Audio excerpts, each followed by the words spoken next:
So I'm going to maybe spend more time on the augmented intelligence part in here.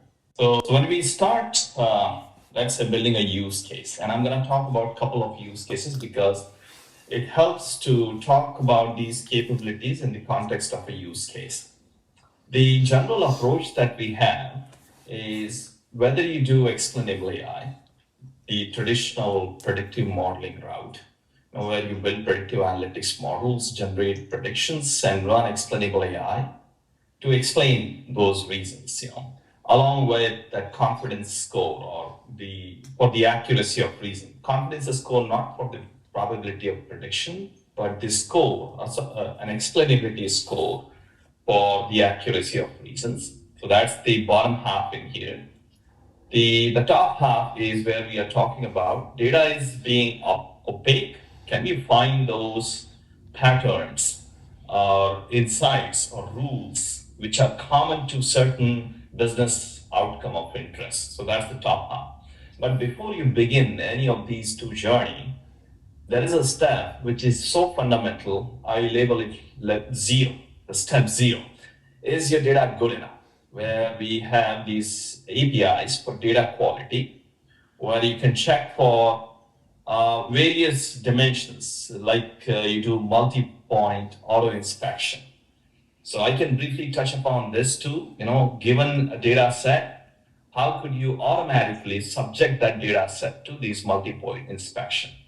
So that's the traditional workflow right in here for predictive modeling, and of course there is some data engineering, data preparation going on, but that can be augmented with these automated data quality APIs as well. So that's one. The second, we talk about where does EazyML differentiate itself. So if you look at any AI or machine learning stack, I have Google's AI stack here just for a reference, but this might as well have been anybody else, Data Robot or H2O or Data IQ or Azure. You have everything in this ecosystem for various role players which make a business use case, a machine learning business use case productizable, right? So you got data engineers, ML engineers for ML ops, you got data scientists, a whole bunch of tools in here where I'm going to compare and contrast EazyML's explainable AI is, let's say, this offering Vertex AI, which is an AutoML platform too. So EazyML is an AutoML platform, which means that most of the machine learning pipeline is automated, end to end. And we can see glimpses of that in this demo. But within that AutoML space also, I'm going to highlight this explainable AI, how we set it apart. And within that specific scope that Deepak talked about, and you might find, parallels with what you've been doing internally, the way you describe how you have approached explainable AI, but you may find some differentiators which are complementary. So I'm going to talk about that. The good thing here is that you can stitch your own data pipeline. You don't have to take EazyML end to end. You can say, I already got models. They're 97.6% accurate. And so they're working really well. Pride of ownership, blood, sweat, and toil went into it. Keep that model, invoke an API call from there, EazyML explainable AI module, get back the reasons expressed as simple human readable form, along with the explainability score. That says, how much should you trust these reasons so that these reasons don't mislead you? When you go to easyml.com, you will find comprehensive set of APIs. You go to easyml.com, on the top right, you got this section for developers. Although it's an AutoML platform built for citizen data scientists, but it's a powerhouse for the advanced data scientists as well. So in terms of these APIs, you will find all the run-of-the-mill machine learning exercise as well as explainable AI and augmented intelligence. The point that Deepak was making, that you could run explainable AI for your own models too. If you already invested in your models heavily, and you don't want to build models with EasyML, you could have your model in there call the APIs to get just the explanation. We can talk about that too. Before further ado, I just wanted to take this particular use case, and this is commercial credit risk underwriting. You are much too familiar with that. And then show explainable AI in the context of this. And then I'm going to show augmented intelligence also in the context of this, as well as another use case. So in here, every single record is a borrower in the portfolio, which has been evaluated for performance after some runway. The borrower was lent money in certain time in the past. And then when you evaluate for performance, you find default or not default, right? So whenever you have default, you see 1, not default, 0. It's a balanced data set. Traditional indicators, and this is just for demo purpose, so that's why you don't have a lot of traditional indicators like credit scores, and some of those you will see here. But the underwriters, of course, consider a lot more, complemented with exogenous or alternate data, right? So just for the sake of illustration, I have both of those data sets combined. And you take this data set to build the model and explain the predictions. So what I do is I put both Vertex AI and EazyML side by side. So EazyML on the right with a dark background, and Vertex AI on the left with the white background. So I have uploaded this data set on both platforms, went through the pre-processing, building models, running predictions I have done on both platforms. On Vertex AI, of course, you get to see those basic processing results, data stats, and EazyML, no different. In EasyML case, also you have access to all your AI and machine learning assets that you have built, the repository. You can see the entire history of your models that have been built, along with the timestamps, configurations, and you can see the results for those models. Or the data sets. When I talk about assets, you have all of these data sets, models, predictions. But where EasyML may have a slight edge, or let's say Vertex AI or other platform is offering you the entire trace of the model building process that you went through, whether you included certain columns, whether you removed outliers, did you override any auto-determined data types, and so on and so forth. Run-of-the-mill stuff, but you have the entire trace for audit reasons. So on the left, Google Vertex AI, you build the model, you get all those scores, much too familiar. Same way on the right-hand side, when you build the model, you have the entire trace of the model building process. You get to see all the models with EasyML built, rank ordered by their performance, and the one with the best performance is the one recommended for productions. So you have these, this is binary classification problem. That's why you see accuracy and kappa for the ranking order. Once the model has been built, this is again much too familiar, global variable importance, you move to the prediction stage. One difference between Google Vertex versus EasyML, again, slight edge EasyML has, is it shows you all the models that it has built and tuned for hyperparameters. It may be difficult to find it in here, in the logs, in the Google logs. Where we differentiate significantly is that area of explainable AI where you have already invested heavily in the past 4 or 5 years. Let's say you have a borrower walking into the bank with that application with all these parameters in there. That borrower is seeking business loan. And imagine this borrower has been with the bank with mortgages, checking accounts, savings accounts, car loan, and so on and so forth. Now seeking a business loan. You fill in all this application, ask the model to predict, comes back with the prediction likely to default with the prediction probability 69%. That's the confidence score. And we call that confidence in the explanation, Chris. We call that score explainability score, just so as to not confuse with confidence score for predictions and explainability score for reasons. not all explanations are equally well represented by the underlying data. Some reasonings the data is very confident about. This is precisely why this was predicted or recommended. For others, it is, these are the reasons why we should do that. But I'm not as confident, but I still would recommend that for these reasons. So the reasons themselves have shades of gray on how confident you are that they actually represent correctly the reasons behind that prediction.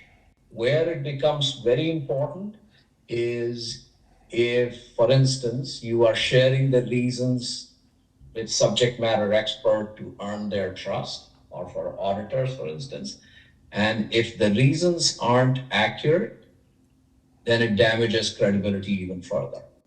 And so explainability score says, well, we don't have that much confidence here in the reasons. The explainability score is low, so we should shield it and not show it to the human expert, lest it damage the credibility that this doesn't make sense. And now I've begun to doubt. Versus if the explainability score is high, then share it with the human expert.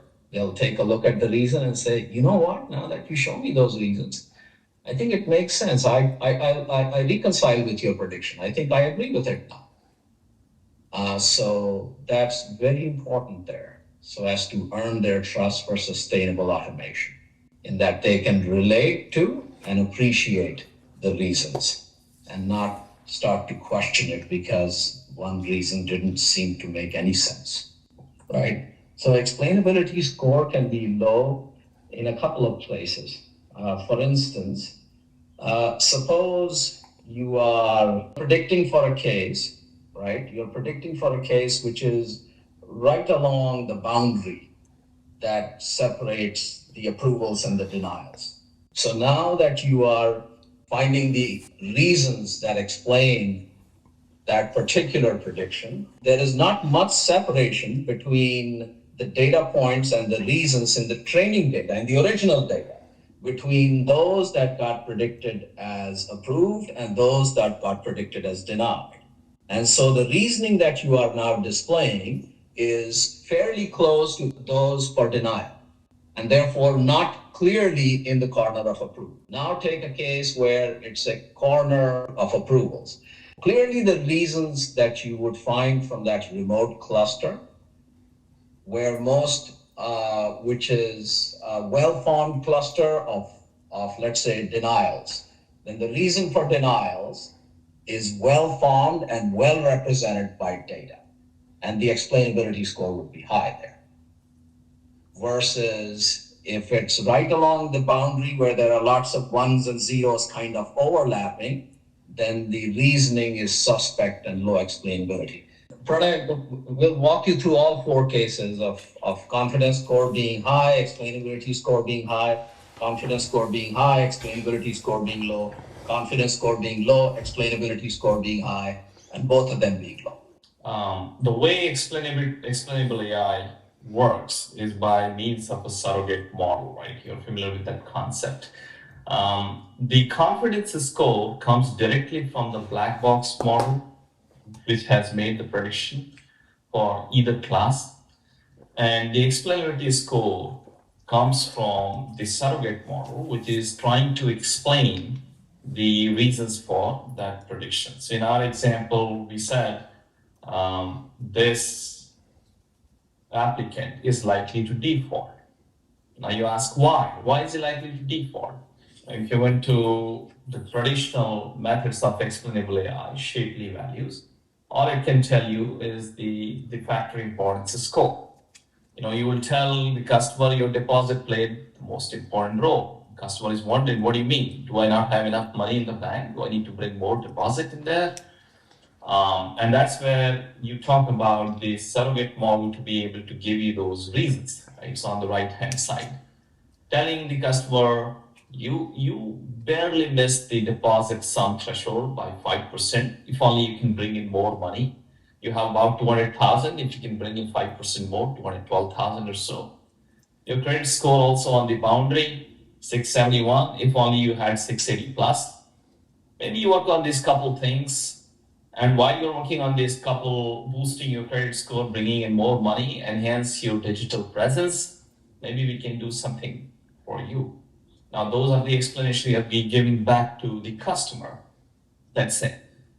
Now, the customer may ask, that's really good. I understand why I'm being denied, but I have a doubt. What if I did these things, came back to you, and I'm still getting denied?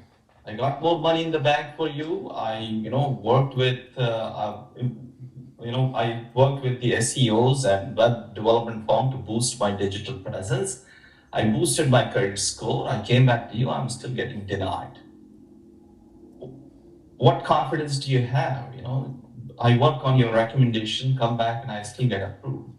So in that sense, this score offers that confidence to the relationship manager, and who passes it on to the customer, saying that if you did these things, come back to me. I have about 80% confidence that you will likely get approved.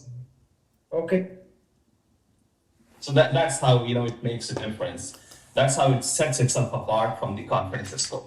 But now that you have these two different scores, you could study on your data set, what's the interplay, and that's where all these combinations came out. And to explain why you could have those four different scenarios where your confidence score is high and explainability score is also high, or when confidence score is high but explainability score is low, you could run through those scenarios in your data set. So this is where it sets itself apart from the traditional explainable AI. So that's the explainable AI component. Any other questions on that?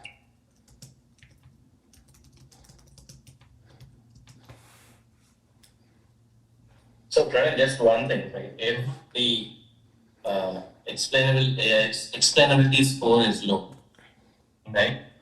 Does it indirectly mean the prediction confidence is also low? Like, I'm just trying to think. No, not necessarily.